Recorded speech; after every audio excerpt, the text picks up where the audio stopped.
It wasn't an accident. It was revenge. Those haunting words echoed within the courtroom, resonating off the walls like the sound of thunder. The audience gasped. The media reporters scooted forward in shock, and Kody Brown's face paled as if all the blood had drained from his body. For years, Kody felt invincible. He was the patriarch of the Brown family, the man who called all the shots, made all the decisions, had all the wives. He acted like a king, in charge of his plural family with an iron fist, commanding fealty and expecting submission. But on a stormy evening, his world quite literally turned out of his hands. That evening, the rain fell in buckets like tears from above. The roads were slippery, the air thick with thunder, and Kody was driving home in his black SUV. His thoughts were muddled, filled with rage from another argument at home. He clenched the wheel tighter, cursing under his breath about how no one respected him anymore. He was so engrossed in thought that he didn't even hear the subtle metallic squeak when he jammed on his brakes, or the looseness of his steering. And then it occurred. The SUV careened out of control. Tires shrieked on wet pavement. Kody struggled to get it back on course, but the car whirled like a toy in the torrent. In an instant, the vehicle crashed into a guardrail with a thunderous boom. Metal buckled, glass exploded. The world went dark. When the emergency lights flashed, there was a rush of paramedics. Kody was alive. But just, his body battered, his face ashen, his breath shallow. They extracted him from the wreckage, sirens blaring into the night as they sped him to the hospital. For an instant it seemed that fate had played a cruel joke, an accident that almost claimed the life of the man who once believed himself to be invincible. But then the rumor started. At first, everyone said it was bad weather. Perhaps Kody driving too quickly. But others were less convinced. There was something about the crash that didn't feel right. The brakes had gone out at the absolute worst time. Witnesses who were nearby swore they'd seen a dark figure hovering around Kody's car earlier that night. Questions started floating in the air, like the storm itself. Who was behind it? Was this really just a tragic accident? Or had someone wanted Kody gone? The rumors grew louder, until finally one name surfaced. A name no one expected. Robyn Brown. The wife Kody once called his soulmate. The woman he defended more than anyone else. The wife who, in the eyes of fans and family alike, had always been his favorite. The thought was inconceivable. But the evidence soon said otherwise. When police investigated the wreckage, they found that the brake line had been severed. This wasn't a result of wear and tear. This wasn't due to weather. This was intentional. Someone had wanted Kody's vehicle to wreck, and the fingerprints on the sabotaging tools used, they belonged to Robyn. The disclosure rocked not just the courtroom, but the entire family. The Browns, formerly united by religion and polygamy, were now torn apart by distrust and betrayal. When the trial got underway, the media descended upon the courtroom like vultures, bringing every aspect of the case into their broadcasts. The headlines blared, Robyn Brown charged with attempted murder and sister wives become courtroom foes. The world clamored for answers, and the courtroom became the platform where the darkest, deepest secrets of the Brown family would at last be revealed. But maybe the most chilling question wasn't so much if Robyn had attempted to kill Kody. It was why. Why would the woman he once guarded above all others, the wife he lavished attention upon, the wife who stood with him when the other wives fled, turn so aggressively against him? In that courtroom, where photographers snapped away and journalists listened with bated breath, Robyn's face spoke volumes. Her once soft, optimistic eyes were now hard, racked with years of silent suffering and heartbreak. She did not resemble the Robyn that fans remembered. She resembled someone who had been driven to the brink. And as the judge requested order, one thing was clear. This was not just a trial for a car accident. This was a trial for revenge, for betrayal, and for the destruction of a family that had already been falling apart for much longer than the accident itself. The first witness reported having seen Robyn by Kody's car that night. She appeared agitated, scanning the area before vanishing into the darkness. The courtroom buzzed with whispers. Was it really possible? Could Robyn, the wife who had once been portrayed as the innocent victim, the one on whom Kody had lavished special attention above all others, really have become the architect of his own destruction. The defense argued it was nonsense, painting Robyn as a scapegoat, someone the family had long resented and now wanted to blame. But the prosecution doubled down, showing photo evidence of tools found in her garage, tools with residue matching the damage done to Kody's SUV. As these discoveries were revealed, the rest of the wives sat in stunned silence in the gallery. Christine, Janelle, and Mary, each of them a blend of sadness, outrage, and something more comprehension. For all those years, they had lived in shadow of Kody, enduring his favoritism towards Robyn. And now, as incredible as it all was, they weren't really surprised by what was happening. Because deep inside, they understood that Kody's actions had repercussions. They understood that when a man toys with hearts, picks favorites, and destroys his family, someone always cracks. And this time it appeared. It was Robyn. The courtroom hummed with tension, each word uttered, each shred of evidence brought forth, piled on another layer of convoluted truth. This was not merely a matter of a car accident anymore. This was about years of shattered promises, favoritism, emotional abuse, and betrayal. This was about a woman who had been loved and then discarded. And when love becomes hate, hate has the potential to become rage. Robyn sat there, quiet but unyielding, as the burden of the world was crushing down on her. She wasn't merely fighting for her liberty, she was revealing all the things Kody had sought to conceal. And that was the moment that everyone in the courtroom knew. This trial wasn't about who was responsible for the crash. It was about why. The Brown family had been brought to court, brought face to face with their ugliest secrets. Secrets long hidden were soon to be torn asunder. And with the judge's words, "Let the trial begin," the world leaned in, eager to listen to the tale that would break everything we believed we knew about the Browns. The courtroom was filled, reporters crowded the benches, cameras snapped with each movement, and the air was so charged that even the judge had to bang the gavel several times to quiet things down. Everyone just wanted to know one thing. Why would Robyn Brown, the woman Kody once loved more than anyone else, conspire against him? When the prosecution addressed the floor, the room became quiet. The chief lawyer stood erect, his tone cutting and to the point. "Ladies and gentlemen, this was not an accident. Robyn Brown deliberately, intentionally, and carefully tampered with her husband's car, and she did it for revenge." Gasps spread through the room. Robyn had been depicted for years as the sweet wife, the woman who had entered the Brown family with hope, love, and promises of togetherness. But as the testimony started to disentangle, a far darker tale was revealed. The broken favorite prosecutors presented a portrait of a woman who had been Kody's queen and then discarded wife.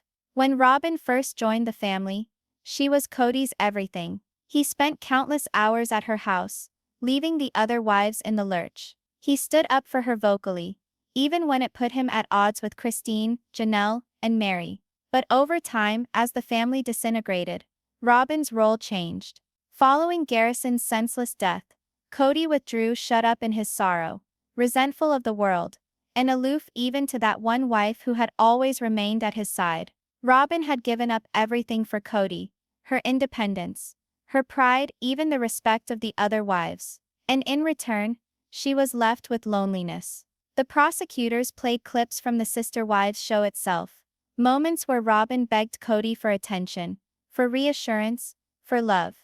Each video was like a knife, showing the jury how her smile faded over the years, replaced by silence and sorrow. "He ruined me," Robyn's own voice echoed through the courtroom.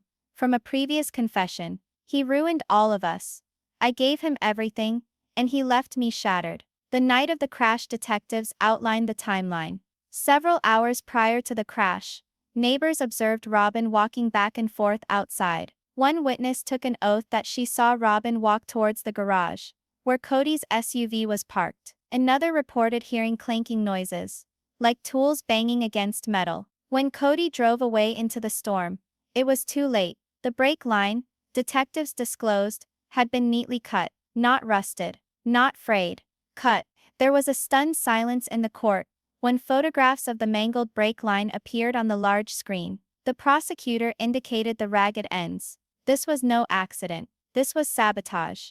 There were Robyn's fingerprints on a wrench in the garage.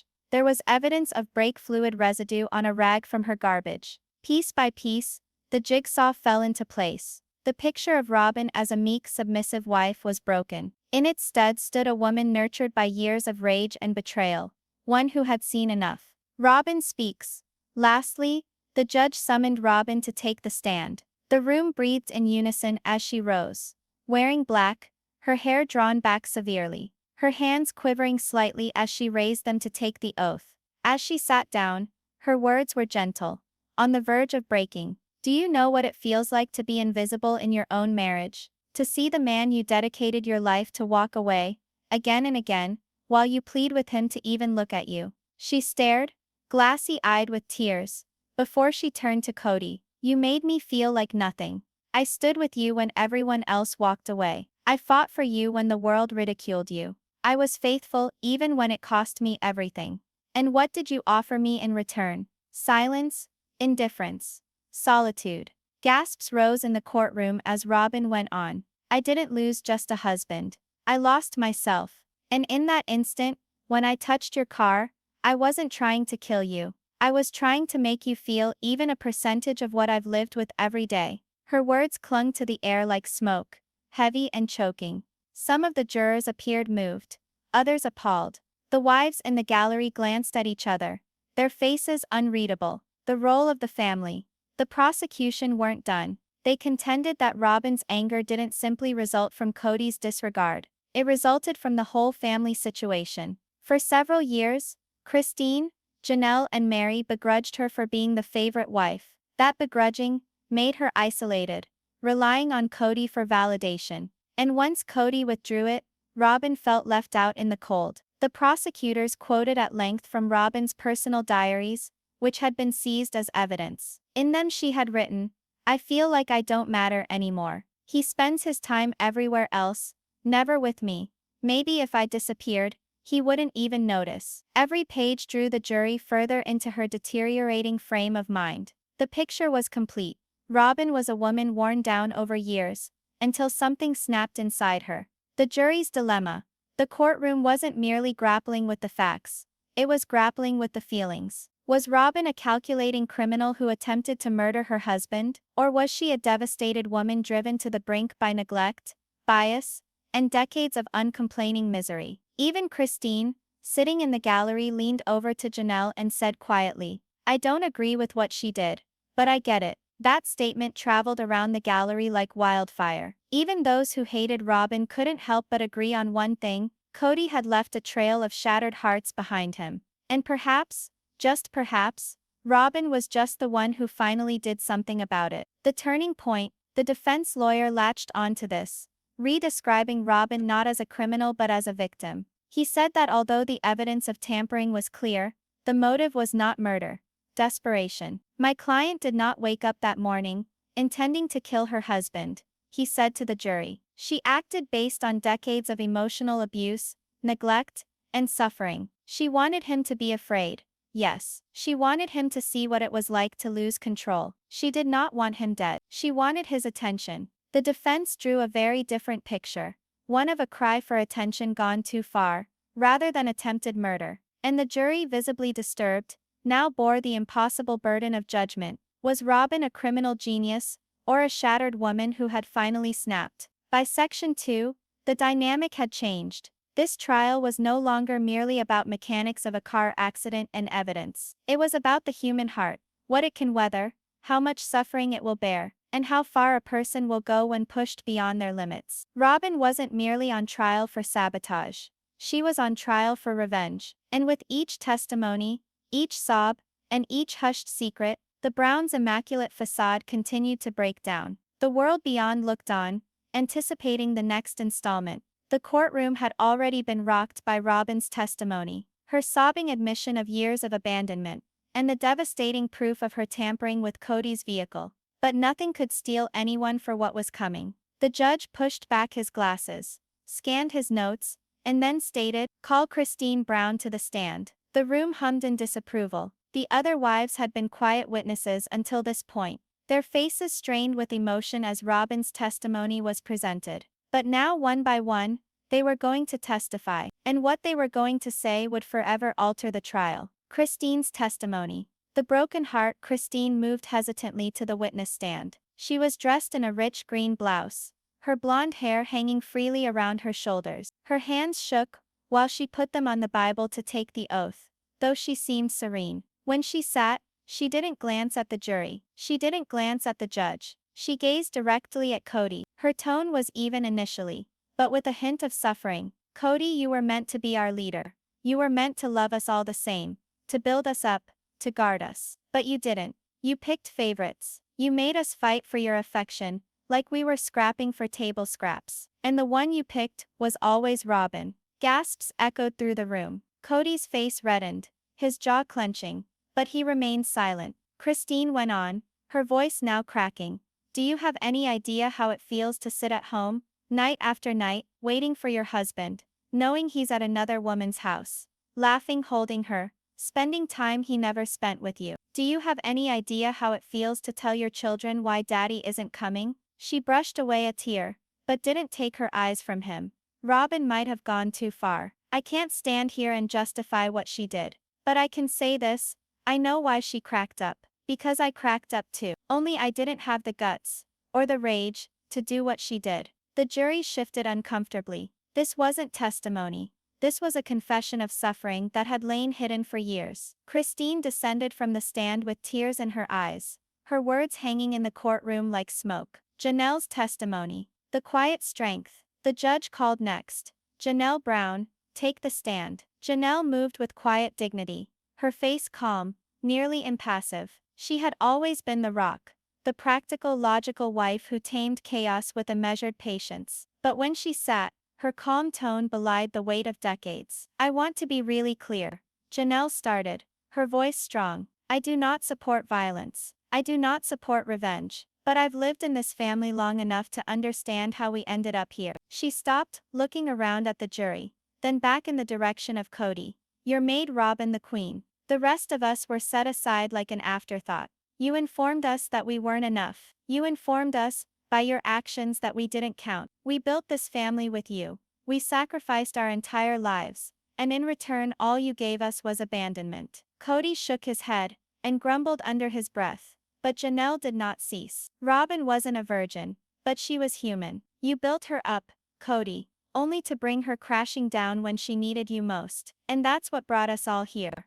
She leaned in closer to the microphone, her voice firm but icy. This wasn't Robyn's act of revenge alone. This was the culmination of years of suffering you inflicted. Years of favoritism. Years of abandonment. You shattered us. And in the end, you shattered her too. The courtroom was silent. Even the reporters stopped typing, transfixed by her words. Janelle's testimony wasn't loud or emotional, but it cut deeper than any outburst could. She stepped down quietly, her composure intact, but her words echoing louder than a scream. Mary's testimony. The final blow. Finally, the judge called the first wife. Mary Brown, please approach the stand. Mary moved slowly, her face ashen, her eyes lined with years of weariness. She had been with Kody the longest. She had witnessed everything. Every peak, every trough, every infidelity. When she sat down, she paused a long time before she spoke. The courtroom leaned forward, holding its breath. I was the first, she started quietly. The first wife. I believed in him. I believed in the vision of this family. And for years I convinced myself, the hurt was worth it, that the neglect, the isolation, the waiting forever, it was all part of the sacrifice we had to endure. Her tone grew hard now. But I was mistaken. The reality is, Kody, you ruined this family years before Robyn ever put hands on that car. You ruined us with your pride, with your arrogance, with your decisions. Tears pricked at her eyes, but she refused to let them fall. I warned you, Kody. I told you one day your behavior would come back to haunt you. That the manner in which you treated us, the manner in which you treated her, it would come back to bite you. And here we stand now. The gallery exploded into whispers. Kody's face twisted with rage, fists bunched on the table. He wished to scream, but the judge brought down the gavel. Order, order in the court. Mary moved in closer, her tone low but cutting. Perhaps Robyn ensured it was sooner. But don't kid yourself, Kody. This is your fault. You constructed this, and now you're standing there watching it fall. The courtroom explodes. The whole courtroom was in an uproar by the time Mary stepped down. Jurors looked at each other nervously. Reporters scrambled to take notes. Spectators whispered so loudly that the judge had to bang the gavel again and again. The wives hadn't risen up for Robyn, but neither had they condemned her.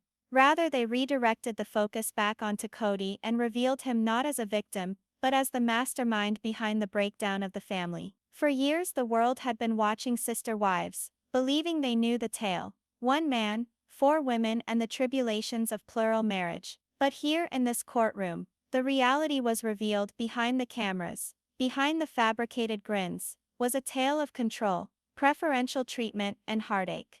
And as the jury heard, one question hung in every head. Perhaps Robyn wasn't the only guilty party here. The aftermath of testimonies. The judge then finally called a recess, but the damage had already been done. Kody sat at the defense table, his face ashen, his eyes nervously fluttering. He was no longer fighting for sympathy alone. He was fighting for his reputation, his legacy, his authority. All the while, Robyn remained still, tears flowing down her face. She didn't smile. She didn't smirk. She just gazed at the floor, as if hearing Christine, Janelle, and Mary speak tore her apart again. The courtroom was split. Some hushed that Robyn needed to be punished. Others hushed that perhaps, just perhaps, she was the only one courageous enough to stand up to a man who left ruin in his wake. When recess came to a close, the trial was hardly over. But one thing was sure, the wives had changed everything.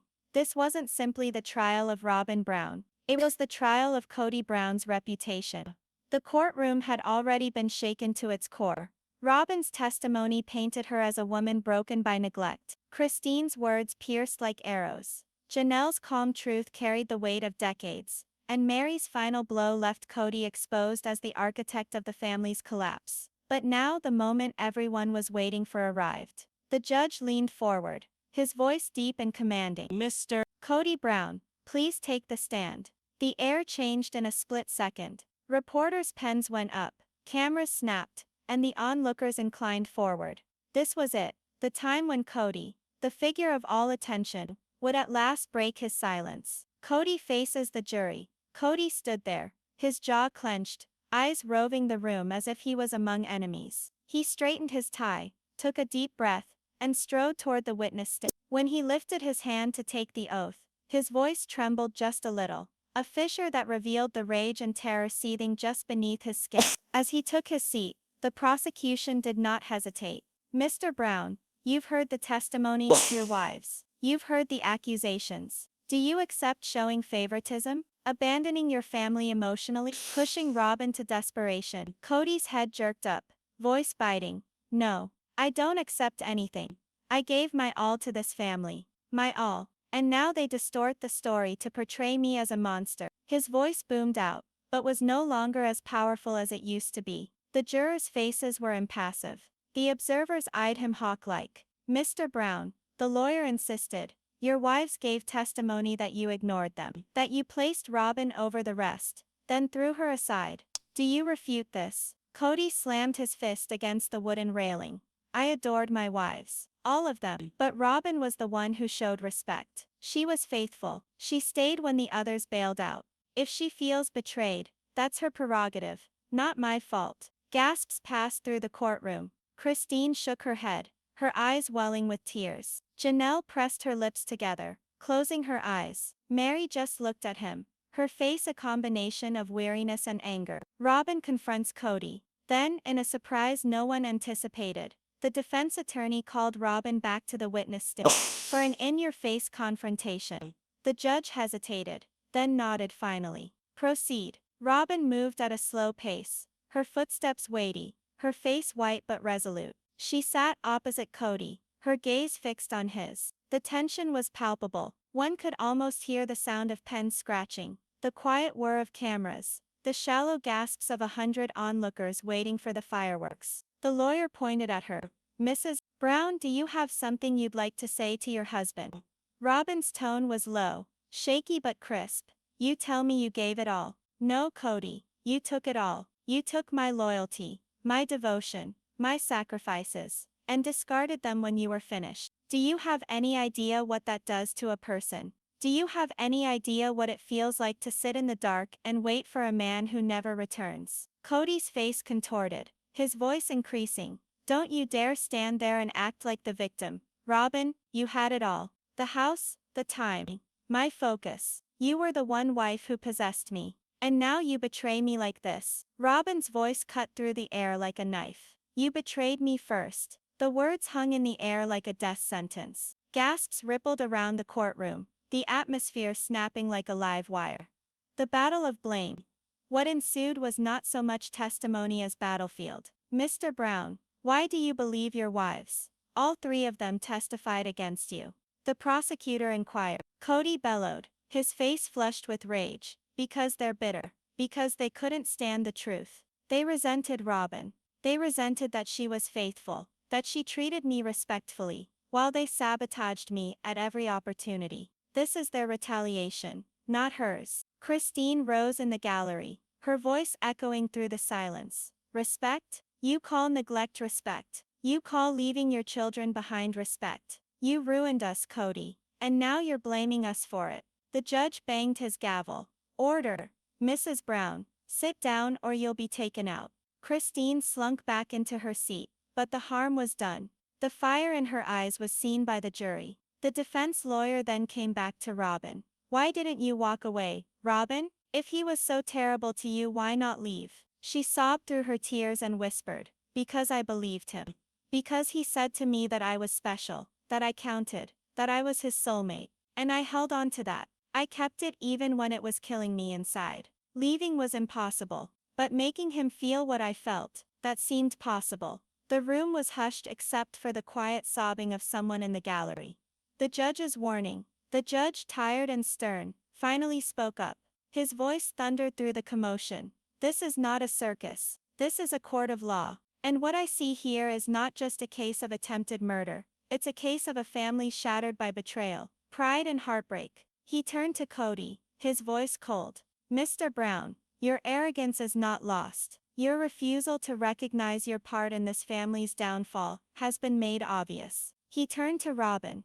Mrs. Brown, your anguish is certain, but anguish does not provide justification for crime. You stand here charged with attempting to take a man's life. Motive aside, both Kody and Robyn hung their heads, the force of the judge's words beating the room into silence. The final standoff as he was about to leave. Kody gave Robyn one final glance. His tone was low but deadly. You think you've won, Robyn? You think by attempting to bring me down, you're going to emerge from this unscathed? You've ruined yourself. You've ruined all of us. Robyn's eyes welled with tears, but her voice was as tough as a woman who had finally told the truth. No, Kody. You wrecked us before I ever laid hands on that car. This trial? This isn't my punishment. It's yours. The courtroom hung in stunned silence, the pressure of her words bearing down on each chest. The jury had seen it all, the evidence, the witness testimonies, the confessions, and now this husband and wife's blistering confrontation. It was no longer a car crash. It was about love distorted into anger, devotion turned into shackles, power turned into devastation. The stage is set when Kody resigned. His face was drained, his confidence shattered. For the first time, the man who had once presided over 4 wives and a multitude of children seemed tiny, shattered, vanquished. Robyn slumped back into her chair, her shoulders weighted, her future unknown. But one thing was certain, this was no longer her trial. This was the Brown family's judgment. And as the judge summoned closing arguments, the world waited with bated breath for the verdict that would determine not only Robyn's future, but the legacy of everything Kody had created and lost. The courtroom was filled to capacity. There wasn't a single seat left. Some had come for justice, some for theater, and others just because the drama of the Brown family had gotten too out of hand to miss. The back rows were crowded with reporters, cameras clicking as the judge walked in and slammed the gavel for order. The air was thick with tension. This was what everyone had been waiting for. Robyn sat at the defense table, hands shaking, but her own face reflecting a still, almost rebellious tranquility. She had wept, she had admitted her suffering, but now she sat still, aware that her destiny was in the grasp of 12 strangers. Opposite her, Kody sat rigid, his jaw so clenched that it appeared it might snap. His eyes were fixed on Robyn, brimming with fury, incredulity, and maybe, just maybe, a glimmer of remorse. The silence was broken by the judge's voice. "Ladies and gentlemen of the jury, have you reached a verdict?" A silence fell. The foreman of the jury, a middle-aged man with worn-out eyes, rose and nodded. In his trembling hands, he held a folded sheet of paper. As he handed it to the bailiff, the whole room waited with bated breath. For the Brown family, this was not merely a trial. It was Judgment Day. The jury speaks. The foreman swallowed hard, slowly unfolding the paper. He read in a shaky voice. In the case of the state versus Robyn Brown, on the charge of attempted vehicular manslaughter, we, the jury, find the defendant. Time hung heavy. Robyn clenched her hands together until her knuckles became white. Kody hung forward, as if going to stand up. The wives Christine, Janelle and Mary, seated on the other bench, their hearts racing. Guilty. The room exploded. Whispers, gasps, shouts, even the sound of sobs filled the air. Robyn's body shook as the words washed over her like a tsunami. Tears streamed down her cheeks, but she did not fall. Instead, she sat up and stared at Kody. Her mouth moved in a silent whisper, and although no one else heard, he knew what she said. "Now you know." Kody stumbled backward as if slapped. Chaos in the courtroom. The judge slammed his gavel down in rage. "Order. I will have order in this courtroom." But order was not possible.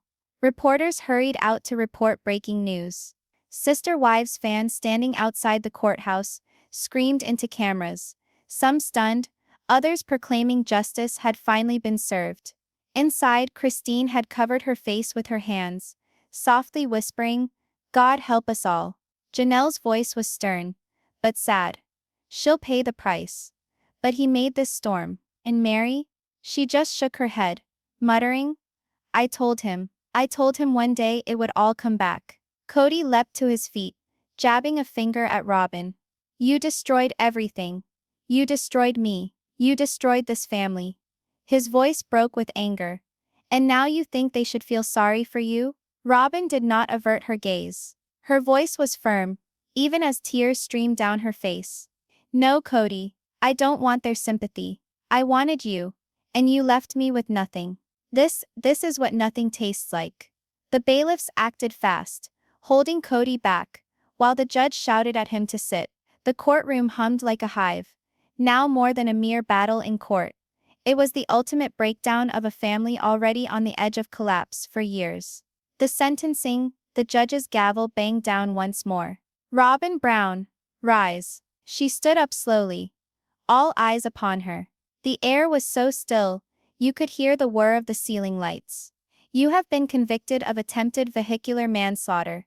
This court sentences you to 10 years in the state prison, with the possibility of parole after 6. The room was filled with the collective gasp again. Robyn shut her eyes as reality set in. 10 years. 10 years spent in prison for the woman who had once thought she was Kody's forever love, his most precious partner above all others. Her lawyer placed a gentle hand on her shoulder, whispering comfort. But it was Christine's face in the crowd she sought. And when their eyes met, Christine gave her the faintest nod. Not of approval, not of joy, but of understanding. The aftermath as Robyn was being taken away in handcuffs. Cameras exploded with flashes so intense it seemed like daylight in the courtroom. She hesitated at the door, glancing over her shoulder once more toward the man she once loved. Her voice was barely above a whisper, but the room conveyed it like thunder. "Everything you created, Kody, you created on hurt, and now it's lost." Kody slumped back into his seat, his face pale, his body shaking. For the first time, he looked broken. Truly broken. Not angry, not arrogant, not defiant, just hollow. Outside, the courthouse steps were flooded with reporters. Microphones shoved into the faces of Christine, Janelle, and Mary. Christine spoke first, her words clear, sharp, but heavy with sorrow.